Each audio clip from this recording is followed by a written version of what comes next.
Setiap bulan Oktober, sungai terpanjang di Asia Tenggara menyala. Bukan dari lampu kota. Bukan dari kebakaran hutan. Dari ratusan bola api yang naik keluar dari permukaan air. Tanpa suara. Tanpa asap. Tanpa penjelasan pasti. Fenomena ini disebut naga Virballs, atau Bung Fai Payanak di bahasa lokal. Ratusan tahun warga setempat percaya ular raksasa yang tinggal di sungai Mekong adalah rumah sang naga, dan bola api itu napasnya. Sains modern mencoba menjawab dengan logika. Tapi sampai sekarang, tidak ada teori yang sepenuhnya memuaskan. Ini kisah tentang salah satu misteri paling ikonik di Asia. Lokasi utamanya di Provinsi Nong Hai, Thailand Timur Laut. Sungai Mekong mengalir lebar dan tenang di daerah itu. Di tepinya berdiri puluhan desa dengan tradisi turun-temurun. Setiap malam penuh bulan Oktober, orang-orang berkumpul di tepian. Mereka menunggu dengan sabar sambil membawa lilin dan dupa. Kadang menunggu berjam-jam tanpa hasil apapun. Tapi kalau muncul, semuanya terjadi cepat. Bola api merah oranye melonjak dari permukaan sungai. Ukurannya bervariasi, sebesar bola tenis sampai bola basket. Tinggi lompatannya bisa mencapai puluhan meter. Lalu hilang tanpa jejak di udara malam. Tidak ada suara ledakan. Tidak ada bau gas. Hanya cahaya yang muncul lalu lenyap. Jumlahnya berbeda tiap tahun. Ada yang hanya puluhan, ada yang mencapai ratusan. Penduduk lokal sudah terbiasa dengan ritme ini. Bagi mereka, ini bukan sekadar fenomena alam. Ini ritual tahunan yang menyatukan komunitas. Festival Bung Fai Payanak digelar meriah tiap Oktober. Panggung hiburan, jajanan tradisional, dan prosesi perahu bunga. Wisatawan datang dari seluruh Thailand dan negara tetangga. Hotel-hotel di Nong Hai penuh dipesan berbulan-bulan sebelumnya. Ekonomi lokal bergantung pada malam-malam misterius ini. Tapi di balik festival meriah, ada pertanyaan besar yang belum terjawab. Apa sebenarnya yang menyebabkan bola-bola api itu? Teori ilmiah pertama, gas metana dari dasar sungai. Endapan organik di dasar Mekong membusuk dan menghasilkan gas. Gas terperangkap dalam sedimen lumpur tebal. Tekanan tertentu melepaskannya ke permukaan secara tiba-tiba. Kalau ada percikan atau panas, gas itu bisa menyala. Teori ini masuk akal di atas kertas. Tapi banyak peneliti meragukannya. Gas metana nyala biasanya menghasilkan suara dan asap. Bola api Mekong tidak mengeluarkan keduanya. Selain itu, kenapa pola waktunya begitu konsisten? Kenapa selalu di malam penuh bulan Oktober? Metana dari pembusukan tidak peduli fase bulan. Teori kedua, fosfora, fosfor alami yang menyala di udara. Fosfor bisa terbentuk dari pelapukan batuan kaya mineral. Saat terlepas, ia bereaksi dengan oksigen dan menghasilkan cahaya.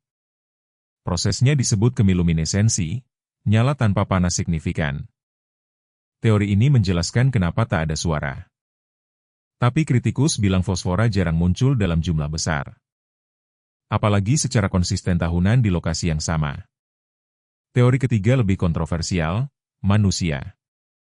Beberapa pihak menduga bola api itu dibuat oleh penduduk. Meriam kecil tradisional ditanam di dasar sungai dangkal. Saat malam festival, mereka menyalakannya secara serempak. Konon praktik ini sudah berlangsung lama demi menarik wisatawan. Video investigasi beberapa stasiun TV sempat menghebohkan isu ini. Mereka mengklaim menemukan bekas meriam di tepi sungai. Tapi penduduk lokal membantah keras. Bagi mereka tuduhan itu penghinaan terhadap tradisi leluhur. Dan fakta menariknya, laporan bola api ada jauh sebelum pariwisata ada. Catatan kolonial abad ke-19 menyebut fenomena serupa. Jadi sulit memastikan mana yang asli dan mana yang buatan. Atau mungkin keduanya benar sekaligus. Fenomena alam asli plus tambahan buatan untuk hiburan. Kompleksitas seperti ini umum di tempat-tempat mistis dunia. Penelitian akademik tentang fenomena ini terbatas. Universitas Thailand pernah melakukan studi lapangan sederhana. Mereka memasang kamera inframerah dan sensor gas di beberapa titik. Hasilnya tidak konklusif karena bola api sulit diprediksi. Tim riset harus menunggu berhari-hari untuk satu kejadian. Dana penelitian juga terbatas untuk fenomena non-prioritas. Akibatnya, misteri ini bertahan tanpa jawaban definitif. Dan mungkin itulah daya tarik terbesarnya. Manusia memang suka hal yang tidak bisa dijelaskan penuh. Legenda Yayanak sendiri menarik untuk digali. Konon ular raksasa itu bernama Yayanak, dewa sungai penjaga wilayah. Dia hidup di istana bawah tanah kerajaan legendaris naga. Tiap Oktober, sang naga mengeluarkan bola api sebagai penghormatan kepada Buddha. Tradisi lokal mengaitkannya dengan akhir fasa, masa menapa biksu.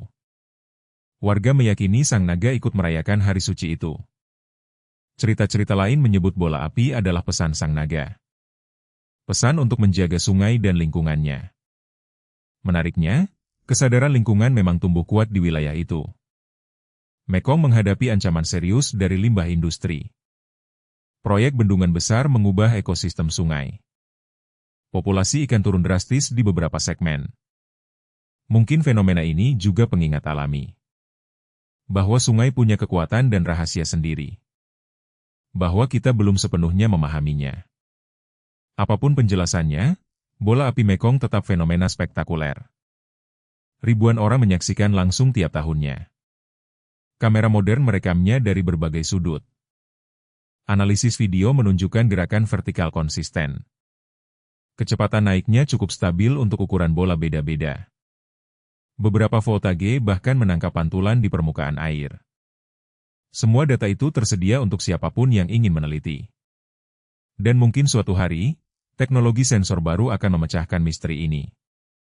Sampai saat itu, dua versi cerita akan terus hidup berdampingan. Versi sains dengan hipotesisnya yang belum terbukti. Dan versi tradisi dengan naganya yang abadi. Keduanya sama-sama memberi makna bagi orang-orang di tepi Mekong. Satu menawarkan harapan pemahaman.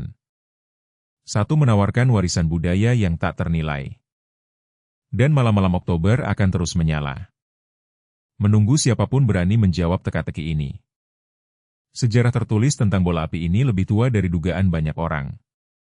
Catatan biara di wilayah Isan menyebut cahaya aneh di sungai sejak ratusan tahun lalu.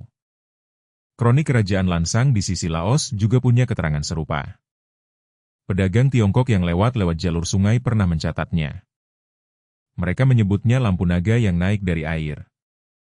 Interpretasi tiap budaya memang beda-beda. Tapi intinya sama, cahaya misterius dari Mekong sudah ada jauh sebelum kamera ada. Dokumentasi modern paling awal muncul di surat kabar lokal Thailand era 1950-an. Foto hitam putih menunjukkan jejak cahaya di langit malam. Kualitas gambar memang rendah, tapi kejadian itu nyata tercatat. Sejak itu liputan media makin sering tiap tahun. Era televisi membuat fenomena ini melambung nasional. Sekarang era media sosial membawanya ke seluruh dunia. Tag viral tiap Oktober selalu membanjiri platform video. Jutaan views terkumpul hanya dari malam-malam itu. Sisi geologi Mekong juga layak dibedah. Dasar sungai di segmen Nong Hai punya lapisan sedimen tebal. Di bawahnya ada formasi batuan kaya material organik. Zona subduksi purba meninggalkan struktur patahan kompleks. Beberapa peneliti menduga gas bumi bocor lewat jalur patahan itu. Fenomena serupa terjadi di beberapa delta besar dunia. Api abadi di berbagai lokasi juga menyala dari kebocoran gas alami. Tapi pola musiman bola api Mekong tetap tak terjelaskan penuh. Gas bumi biasanya konstan, bukan musiman. Kecuali ada faktor hidrologi yang memengaruhi tekanan sedimen. Oktober adalah akhir musim hujan di wilayah itu. Debit air sungai menurun drastis setelah puncak September. Perubahan tekanan air bisa memicu pelepasan gas tersimpan. Teori ini mulai menjembatani celah logika. Tapi masih butuh data lapangan bertahun-tahun untuk membuktikan. Pengalaman menyaksikan langsung dilakukan berbeda-beda. Sebagian bilang bola api muncul berkelompok dalam hitungan detik. Sebagian lain melihat satu-satu dengan jeda menitan. Warnanya juga bervariasi menurut kesaksian. Merah menyala paling sering disebut. Ada yang melihat nuansa oranye kekuningan. Posisi kemunculan juga tak selalu sama. Kadang di tengah sungai, kadang dekat tepian. Faktor arah angin dan ombak mungkin memengaruhi persepsi ini. Dampak ekonomi festival ini nyata dan terukur. Pendapatan hotel naik berlipat di musim puncak. Warung makan dan penjual souvenir menunggu momen ini setahun penuh. Transportasi lokal menambah armada jam malam. Sektor pariwisata Nong Hai hidup dari legenda naga. Tanpa bola api, Oktober hanyalah bulan biasa. Ini contoh bagaimana misteri jadi mesin ekonomi. Nilai budaya berubah jadi nilai mata uang. Dan itu bikin motivasi menjaga keaslian fenomena jadi rumit. Kalau sains membuktikan semua buatan, wisata bisa anjlok. Kalau dibiarkan misterius, ekonomi tetap berputar. Dilema ini dihadapi banyak destinasi mistis di dunia. Lewat seberang sungai, Laos punya versi cerita sendiri. Warga di sisi sana juga mengaku menyaksikan bola api sama. Bahkan ada klaim fenomena lebih sering di perairan Laos. Dua negara sama-sama memanfaatkannya untuk pariwisata. Festival serupa digelar di Provinsi Baili Hamsai. Menariknya, tanggal pelaksanaannya sinkron dengan Thailand. Padahal kalender tradisional mereka sedikit berbeda. Sampai sekarang, tidak ada satupun teori yang menang mutlak. Setiap penjelasan punya celah yang belum terisi. Metana gagal menjelaskan ketiadaan suara dan asap. Fosfora gagal menjelaskan jumlah yang besar dan konsisten. Teori manusia gagal menjelaskan catatan sebelum era wisata. Mungkin jawabannya gabungan dari semua faktor. Atau ada mekanisme alam yang belum kita pahami sama sekali. Dan mungkin memang begitulah seharusnya misteri ini diperlakukan. Tidak semua teka-teki harus dipecahkan sekarang. Ada nilai tersendiri dalam rasa penasaran yang hidup. Sampai suatu hari, sains dan legenda akhirnya bertemu di titik yang sama. Dan malam itu, Mekong akan tetap menyala seperti 1000 tahun sebelumnya.